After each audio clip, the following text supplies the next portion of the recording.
To all, to all, to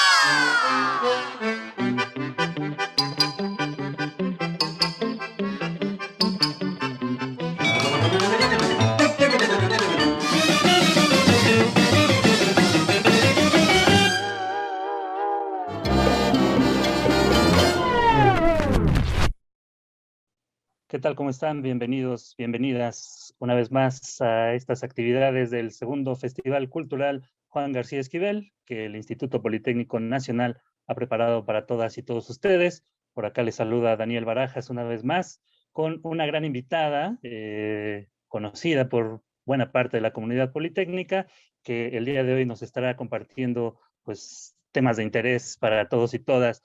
Ella es la maestra Silvia Teresa González Calderón. Ella es ingeniera, arquitecta por el Instituto Politécnico Nacional de México, maestra y doctora en Teoría e Historia de la Arquitectura por la Universidad Politécnica de Cataluña en Barcelona. Ha publicado artículos e impartido conferencias sobre arquitectura revival colonial, eclecticismos y la preservación de la memoria arquitectónica en México. Actualmente, como profesora e investigadora del TEC de Monterrey, trabaja espacios religiosos en México, además de una enorme trayectoria en difusión y promoción de la cultura en este país. Bienvenida, maestra Silvia, ¿cómo se encuentra?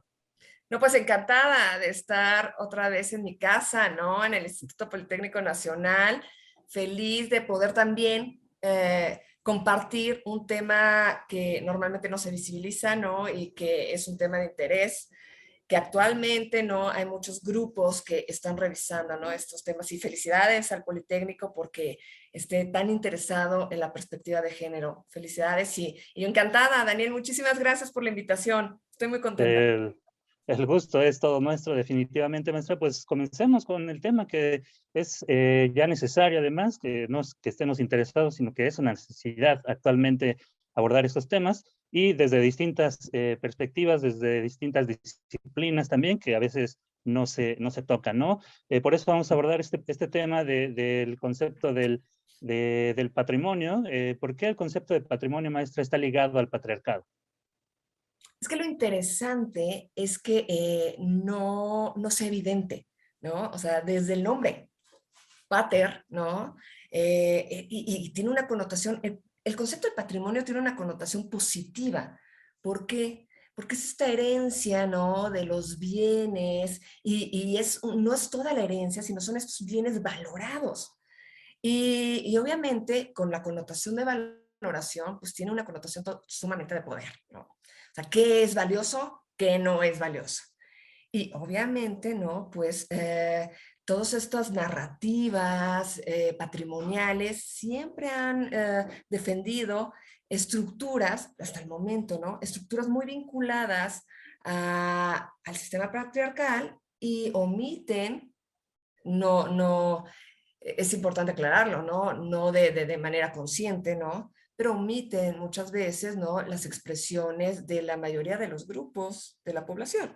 Entonces, solamente se escoge cierto tipo de bienes y estos tienen que ver con un sistema no solamente patriarcal, sino europeo, blanco, occidentalizado. La creación del concepto de patrimonio es europeo, es occidentalizado. Eso no lo podemos obviar, ¿no? Entonces, a mí me parece que es raro que no sea evidente, ¿no? Que está totalmente vinculado.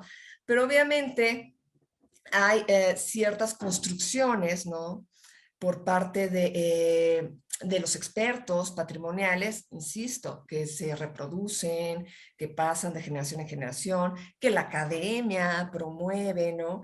En el que pues se ve ya naturalizado pues este tipo de omisiones, este tipo de discriminaciones, y es por eso que, bueno, no se habla tanto de esta vinculación. Es a partir de los movimientos sociales, estoy hablando de los feministas, ¿no? Y sobre todo los que se han considerado violentos, sobre todo en la cuestión de la intervención a los monumentos, ¿no? la monumentalidad, que también está vinculado a lo masculino, pues es a partir de ahí que se empieza a discutir. Yo ahí veo la importancia, ¿no? de estos sucesos, de estos fenómenos. Se empieza a discutir por qué, ¿no? Se deben de conservar, cuidado, ¿no? Conservar ciertos discursos, no los monumentos en sí. Esos, o sea, obviamente, o sea, el hablar de darle un borrón, ¿no? Un brochazo a este tipo de manifestaciones sería negar hasta nuestras propias patologías. Entonces, no es el caso. El caso es revisarlo, ¿no? Generar estas relecturas. ¿Por qué causan tanta molestia en el colectivo o en el grupo de mujeres? En cierto grupo de mujeres. Por el mensaje. Es el meollo, ¿no? Y definitivamente que pues todas estas vinculaciones que tienen que ver con la herencia de bienes valorados, siempre se ha considerado, y cuidado con los categóricos absolutos, pero es verdad que sí, hasta el momento se ha vinculado con un concepto neutral. Y de neutral no tiene nada. Así como la ciencia, ¿no? Ahora que estamos aquí en una de las instituciones más importantes de la ciencia y la tecnología, ¿no? La ciencia tampoco es neutral. La ciencia tiene género. Y la ciencia fue construido, nos guste o no, por un colectivo hegemónico. Y este colectivo hegemónico es masculino. Con otro tipo de características también, ¿no? Porque podemos hablar también de exclusiones, exclusiones, por ejemplo, de pueblos originarios, ¿no? O exclusiones en muchos sentidos. O sea, el patrimonio, este concepto de patrimonio o esta acción patrimonial ha mutado a partir del siglo XVIII. Y este concepto patrimonial que era muy rígido, muy blanco, muy con aura de élite, ¿no? De privilegio, pues ha tenido que ir incorporando, por ejemplo, como el patrimonio inmaterial, las expresiones inmateriales. Ya no solamente el constructo, el objeto arqueológico, el objeto antiguo, claro, lo que es griego, lo que es romano, empezó ahí, con las exploraciones, ¿no? Universales, a partir de los países imperialistas. Pero definitivamente esta incorporación de ciertas expresiones, como la inmaterialidad, pues todavía pone más en manifiesto lo invisibilizado o la situación. ¿Dónde está el hombre? ¿Dónde está la mujer? Porque hay expresiones totalmente en el cual las mujeres han tenido una alta participación. Y la alta participación, pues, no sé, me viene a la mente la narración oral, ¿no? Las narraciones orales, que, bueno, causó que en su momento, para pueblos totalmente incorporados y considerados bárbaros, ¿no? En el medievo, pues ocasionaran que se quemaban libros, se quemaban mujeres, las brujas, ¿no? Estas narraciones orales. Pero entonces ahora ya se está revalorizando, ¿no? Revalorando la cuestión del cuentacuentos, esta acción del cuentacuentos, pero es una manera, ¿no? De generar también ciertas prácticas culturales o cierta reproducción de conocimiento, pero no se habla de las mujeres o no se les pone en foco. No sé, pongo otro ejemplo, la cocina, ¿no? Siempre se nos ha mandado a la cocina. Y hay todo un patrimonio gastronómico brutal. Claro, si nosotros, sin generar juicio de valor, ¿no? Pero si nosotros volteamos y vemos quiénes son, la mayoría, insisto, no todos, ¿no? Pero quiénes son los premiados desde el punto de vista gastronómico, cultural, pues se premia, por ejemplo, estas estrellas Michelin, no, pues a los hombres, no a las mujeres. Entonces son así como, y no podría decir pequeños, pero son así como estos destellos, ¿no? Que insisto, la pregunta es, ¿por qué no lo habíamos visto? ¿Por qué no habíamos visto que está totalmente vinculada a este sistema patriarcal, ¿no? Insisto, esto se ha reproducido a lo largo del tiempo. Y es que normalmente la pregunta en los congresos sobre patrimonio, como tú comentaste, afortunadamente, ¿no? En mi quehacer profesional, no solo como académica, sino como funcionaria y como aliada, ¿no? De la difusión cultural, pues me ha tocado trabajar mucho con patrimonio. Claro, ¿no? Obviamente mi expertise es la arquitectura, pero desde el bien mueble, ¿no? Hasta también expresiones, ¿no? Inmateriales, lo intangible, ¿no? Bueno, me ha tocado tener la fortuna de grandes maestros, ¿no? Y personas muy versadas en el tema. Y claro, pues uno lo ve. O sea, uno está viendo que la discusión es, pero es que no están las mujeres. O sea, ¿cómo las incorporamos si no están? Ok, la pregunta no es hacer un catálogo de algo que no existe, sino la pregunta es decir, ¿y por qué no están?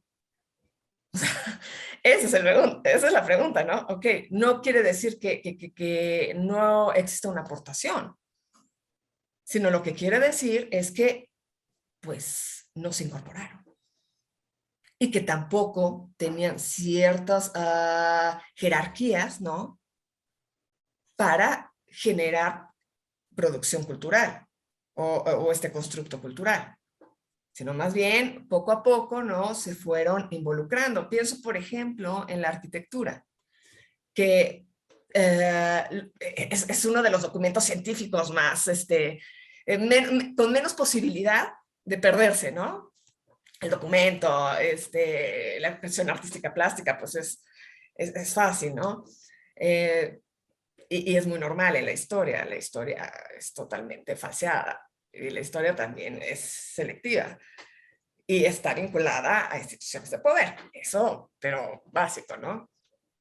Pero te pones a pensar, cuando yo platico con mis alumnos y les digo, bueno, denme algunos nombres de arquitectas, ya no digo en general, mexicanas o latinoamericanas, ¿no? Que ese es otro tema, ¿no? También entre las invisibilizaciones, todavía ser mujer en Latinoamérica todavía es peor. Ya, no hablar de mujer europea, bueno, todavía es más complicado involucrar o generar valor en la obra, ¿no? Lo que llaman la arquitectura de autor. Pues si te pones a pensar, pues, ¿no? Hace poco hubo una incorporación en estas bienales de publicaciones que hacen el Colegio de Arquitectos. Se premió una publicación llamada a Ingenieros de Profesión, Arquitectos de Vocación. Y realmente fue la fortuna, ¿no? De que me invitaran como jurado y fue realmente refrescante ver el nombre de Ruth Rivera Marín, que por cierto, no, era ingeniera arquitecta de profesión. Ahí hay una discusión. Pero, bueno, ya aparecían 2, 3 nombres de mujeres en una publicación. Y estamos de acuerdo que en el enorme campo, ¿no? Pues son muy pocas. Y considerado patrimonio, si ya de por sí la arquitectura moderna está totalmente, pues, vulnerable, ¿no? A cambios y transformaciones y a cuestiones también de gentrificación y de especulación inmobiliaria. Bueno, ya no decimos de las obras que ni siquiera están visibilizadas por ser construidas por mujeres. Pero, o sea, y si nos ponemos a pensar, ¿no? También con la cuestión de la plástica, dirán, bueno, pero pues es que ahí tenemos a Remedios Varo, a Frida Kahlo, y están consideradas, sí, estoy totalmente de acuerdo, pero pues, veamos las estadísticas, ¿no? O sea, sí es, sí hay minoría, ¿no? Obviamente. Y si hablamos a lo largo de la historia y el patrimonio, pues se considera, ¿no? O sea, si estamos hablando de los inicios, pues estamos hablando de antes de Cristo, ¿no? Claro, pero es que no lo hacían. A ver, no se escogió lo que sí se hacía. Nada más hay que pensar, por ejemplo, lo que se hace en nuestras regiones, en el interior de la República. ¿Quiénes generan más producto artístico en las comunidades indígenas? Las mujeres. las mujeres. Ya quisiera, ¿no? Ver cómo generan estos textiles arrodilladas, ¿no? Y generan estos bordados y generan, ¿no? Sí, o sea, cuando uno ve, por ejemplo, la capacidad de distribución plástica, o sea, y lo hacen sobre la tela o sobre el bordado. O sea, es una capacidad artística brutal. Bueno, ya actualmente ya se le abrió la puerta al arte popular, pero, o sea, definitivamente esto es muy reciente, ¿no? Entonces, sí, o sea, me parece que no verlo, ¿no? Y entiendo, ¿no? O sea, porque se vuelve como una lucha de poder. Claro, es que estos movimientos, pero el feminismo, el feminismo es sumamente diverso, porque las mujeres son sumamente diversas, somos sumamente diversas, somos muy diferentes. Por ejemplo, yo estoy hablando desde el privilegio, pero hay mujeres que ni siquiera, ¿no? Tienen el tiempo para disertar con respecto a su papel en la sociedad. Eso ya nos hace muy diferentes, ¿no? Y entender eso también yo creo que puede apoyar estas relecturas con respecto al patrimonio, ¿no? O sea, Es una cuestión, sí, sí, adelante, adelante. hace poco tiempo, un año y medio, algo así, escuché en una conferencia con respecto a patrimonio y género, donde participaba Inés Moisset, que es la creadora, bueno, entre muchas más, porque lo que es interesante es también hablar de colectividad, ¿no? De género. Esta plataforma que se llama Un día una arquitecta, que pues como ni siquiera, ¿no? Si uno googlea, ¿no? Y normalmente te manda a Wikipedia, y uno pone el nombre de una mujer, no va a aparecer, o es muy difícil, o sea, saldrán 2 párrafos, ¿no? Entonces hacen todo un trabajo muy interesante con respecto a visibilizar a nivel patrimonial, arquitectónicamente hablando, del inmueble, ¿no? Artístico o histórico, pues tratan, ¿no? De visibilizar ciertos nombres, porque es verdad, o sea, también la construcción social ha hecho que las mismas arquitectas, estoy hablando del siglo XX, ¿no? Han desaparecido su trabajo, porque no lo creen válido, no lo creen valioso. Entonces, nosotras mismas, ¿no? Hemos echado para atrás mucho nuestro trabajo. Pero dentro de ese contexto de congreso, donde participa Inés Moisset, está Meider Magaña y decía algo muy interesante, y lo retomo. El patrimonio al final es una cuestión de elección y de selección. La pregunta es, ¿quién ha sido capacitado o elegido para generar esa selección? Pues sí, supongo que aquí es justo donde entra este concepto también de herencia, que juega también con estos conceptos, desde cuándo quién toma esas decisiones, desde cuándo, desde qué perspectiva, que es una cuestión histórica que por lo mismo está dominada también por este sistema de poder que el patriarcado ha ejercido pues en la herencia incluso, ¿no? Claro, bueno, o sea, es que, a ver, cuando la lengua es poderosa, ¿no? Y cuando nosotros hablamos de herencia, nos cuesta mucho trabajo desterrar la palabra patrimonio e incorporar la palabra herencia, porque creemos que no se está entendiendo, obviamente, una cuestión de objeto, ¿no? Que va más allá, el patrimonio va más allá del objeto. Entonces, cuando nosotros pensamos en herencia, es esto que surge, ¿no? Que hablamos del siglo XVIII como el concepto de las reliquias, ¿no? Pero estas reliquias occidentales, grecolatinas, pues cuando empiezan a encontrar, ¿no? Pues estos yacimientos o estos lugares como Pompeya y Herculano, ¿no? Entonces, este concepto de reliquia, del objeto antiguo, del objeto del pasado, pero, o sea, a lo largo ya del siglo XX, ¿no? Ya se empieza a incorporar la dimensión inmaterial, ¿no? Que es importante, y que ciertos autores, ¿no? Que de hecho agradezco que me hayan mandado antes las preguntas porque definitivamente te deja reflexionando. Son muy buenas, ¿no? Son difíciles. Y te dejan reflexionando con respecto a, ok, ¿qué es herencia, no? ¿Qué actualmente es herencia? Porque los conceptos mutan. Entonces, ok, o sea, pensaba, bueno, François decía, bueno, la herencia, ¿no? O el patrimonio cultural es un concepto nómada. Me encanta. Porque claro, se va moviendo, ¿no? Bueno, hablando de las mujeres, ¿no? Una teórica que muchas de las estudiosas, ¿no? Las interesadas con respecto al género, en patrimonio o arquitectura, retomamos como Marina Baiman, pues decía, es un proyecto cultural. Es muy interesante. Porque un proyecto cultural ¿de quién? Entonces, a partir de ahí, seguimos, ¿no? Reflexionando y cuestionándonos. Igual, ¿no? A García Canclini, que casi todos los promotores culturales lo tomamos como referente, ¿no? Pues habla del constructo cultural. Y hablar de un constructo es hablar de algo inventado. Entonces, a partir de eso, ok, o sea, no es este concepto totalmente romántico, ¿no? Con respecto a esto que es valioso. ¿Por qué? Porque un crítico lo dijo.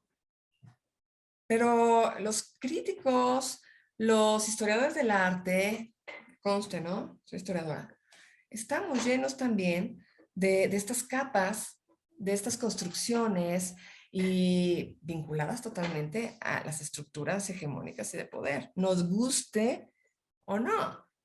El asunto es, ¿nos deconstruimos? ¿Intentamos ver con otros lentes? ¿No? No sé.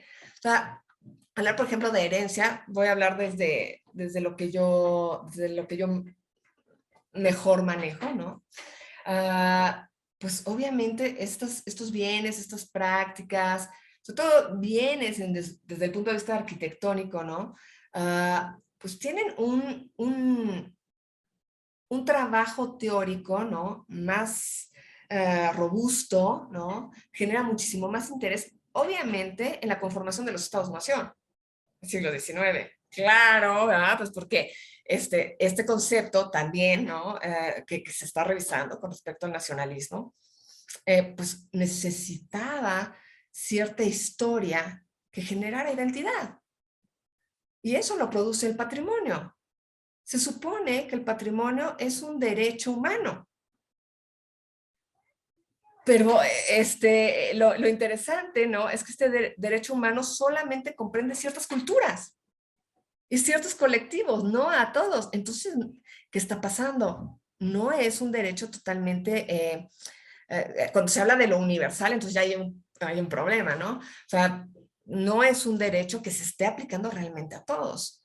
Entonces, bueno, insisto, yo hablo desde mi conocimiento en la historia de la arquitectura, cuando nosotros empezamos a ver las discusiones en el siglo XIX con respecto a patrimonio, restauración, conservación, intervención, ¿no?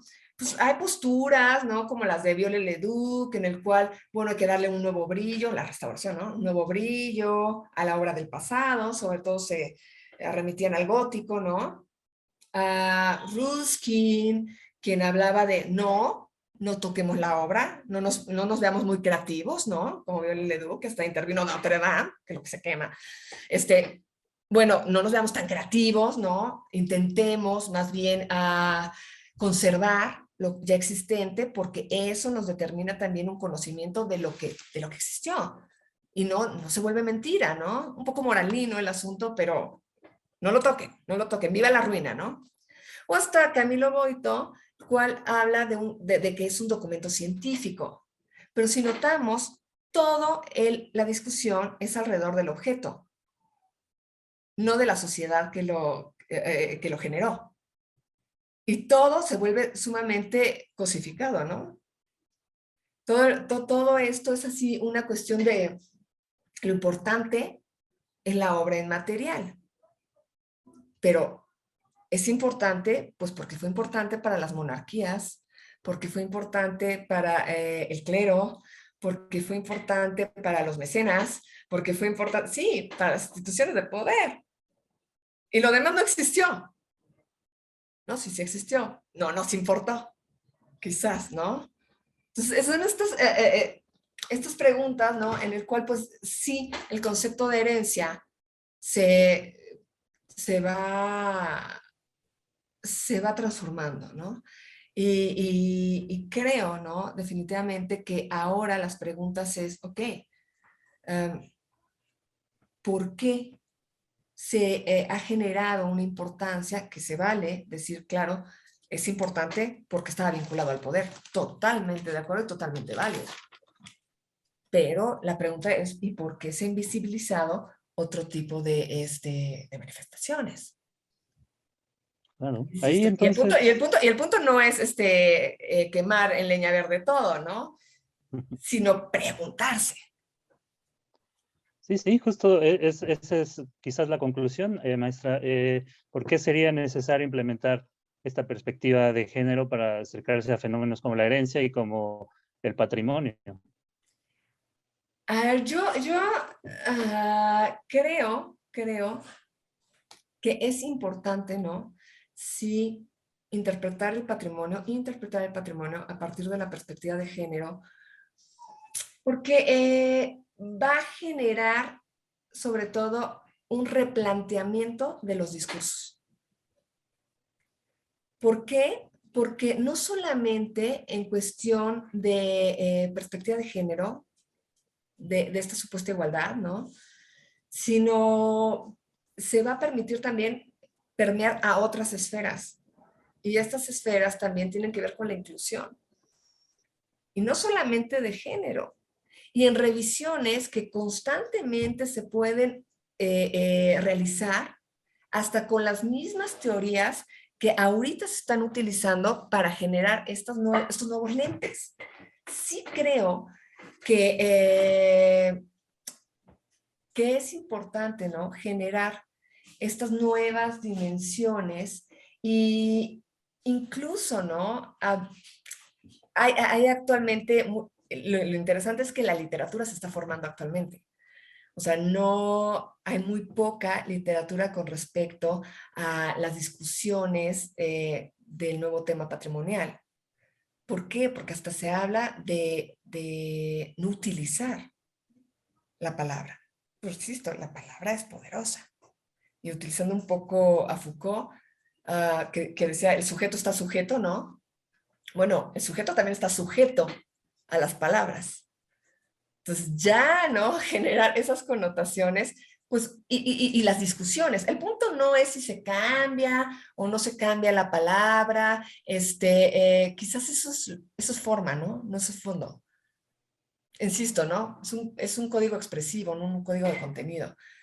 Lo importante, yo creo, es que al incorporar, pero no porque tiene las instituciones que cubrir su cuota de género, sino porque realmente creen que es una posibilidad, una vía en el cual la aproximación epistémica puede ser muchísimo más abierta que utilizando los mismos patrones y los mismos cánones que a la luz, ¿no? A partir del estructuralismo, pues se notan caducos, ¿no? Esa es la disyuntiva, ese es el reto. O sea, la disyuntiva es o seguimos repitiendo conceptos decimonónicos o empezamos a abrir a otros lentes, aunque duela, porque duele, ¿no? Entonces, esa es la pregunta a nivel teórico. ¿Qué vamos a hacer? Bueno, a nivel teórico y a nivel práctico, ¿no? Y hay una brecha, ¿no? Generacional en el cual ya las nuevas generaciones se están generando estos cuestionamientos o se generan, espero yo, en la academia, ¿no? Y entonces empiezan como que a generar estas dudas, ¿no? A generar estas posibilidades de reflexión. Y hay la otra parte, que es la que nosotros tenemos, ¿no? Como generación, los que hemos trabajado en patrimonio, los que nos enseñaron a trabajar la herencia cultural de cierta manera, ¿no?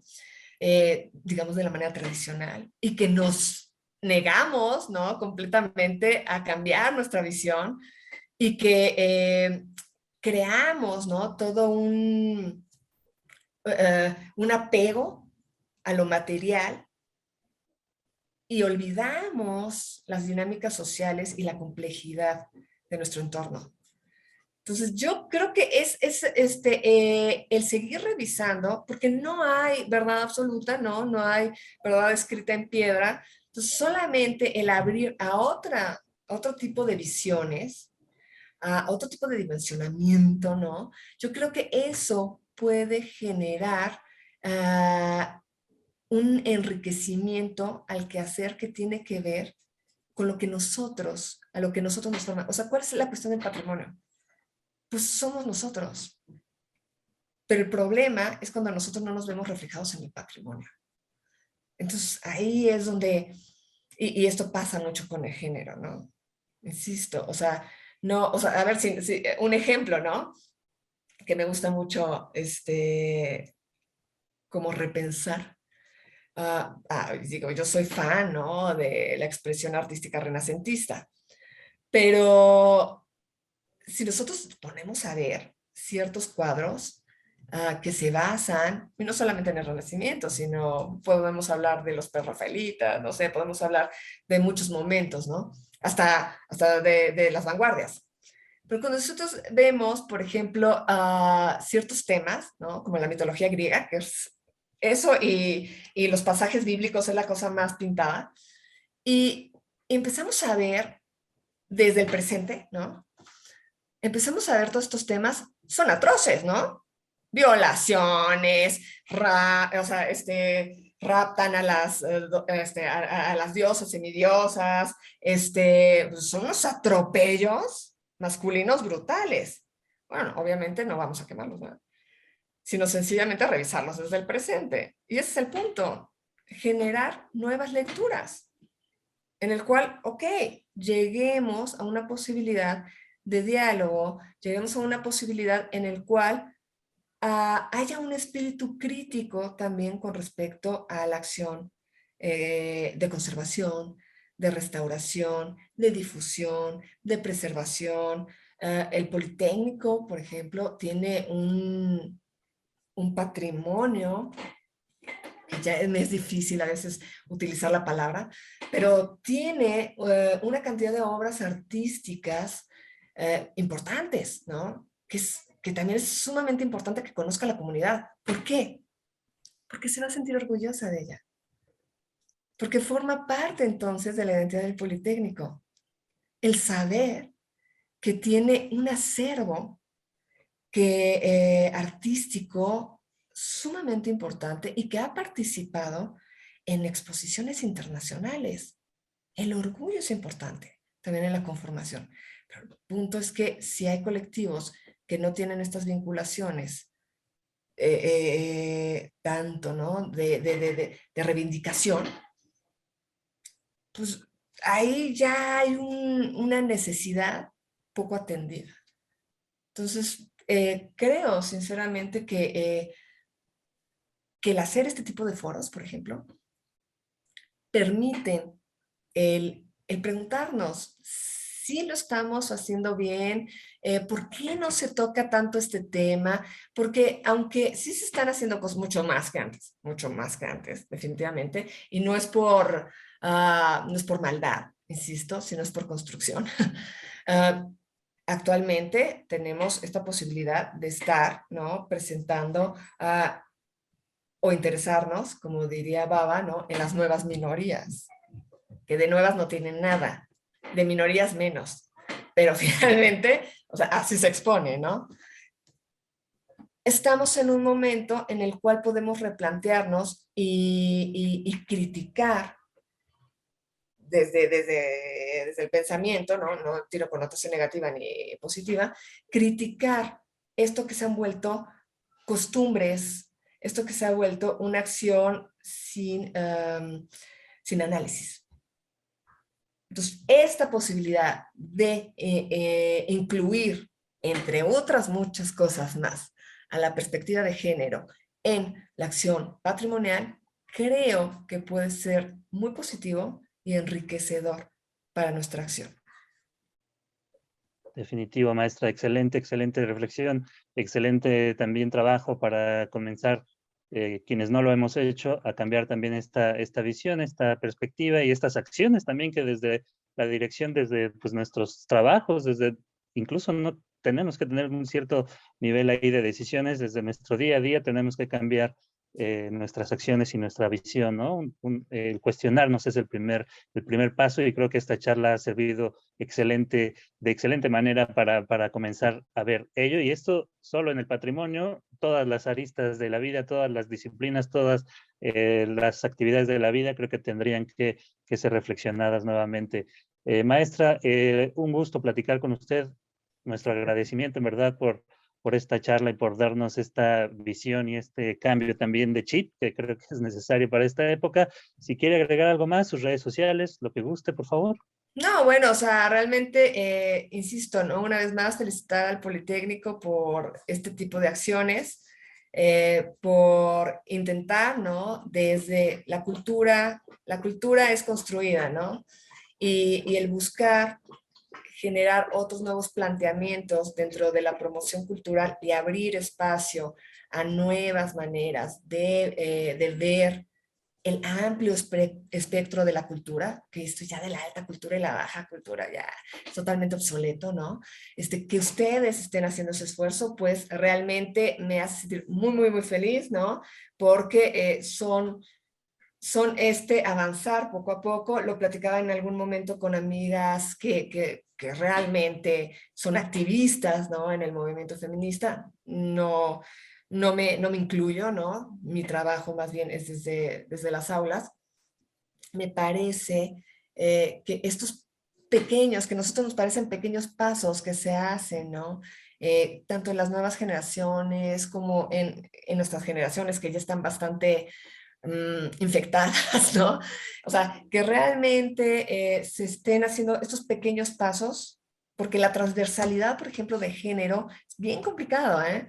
Súper complicado integrarlo en acciones, por ejemplo, de índole educativo gubernamental. Entonces, es paso a pasito, ¿no? Y me decían, pero a veces, me decían algunas amigas feministas, pero a veces estamos muy cansadas, muy hartas, ¿no? Por eso a veces como que la actitud es defensiva. Sí, totalmente cierto, pero creo que si abrimos a la posibilidad de cuestionarnos constantemente todas las áreas de nuestra vida, que nosotros aceptamos como es que así tiene que ser, creo que la frase más complicada o más dañina es así tiene que ser. La verdad entonces se convierte en un tipo de error que se repite sistemáticamente por el apoyo de discursos en el cual se supone se cimentan en la historia. Entonces, yo creo que con eso concluyo y pues encantada una vez más de haber participado con ustedes y que me permitan comentar ciertos cuestionamientos, ¿no? Que me hago constantemente, ¿no? Y que sí nos ocupan y nos preocupan a algunos profesionales, ¿no? Un placer nuevamente, maestra, en verdad un gusto, excelente, excelente charla. Nosotros nos despedimos, agradecemos nuevamente a la maestra Silvia González Calderón por habernos acompañado este día. Sigan todavía, hay más actividades en este segundo Festival Cultural Juan García Esquivel del Instituto Politécnico Nacional. Gracias, maestra, en verdad, todo nuestro agradecimiento y reconocimiento, por supuesto. Y nosotros invitamos a toda la gente que sigue estas actividades a que continúen también en las redes sociales de IPN Cultura para que estén atentos y atentas a estas otras actividades. Gracias, maestra. Nosotros nos despedimos. Hasta pronto. Un placer, un placer.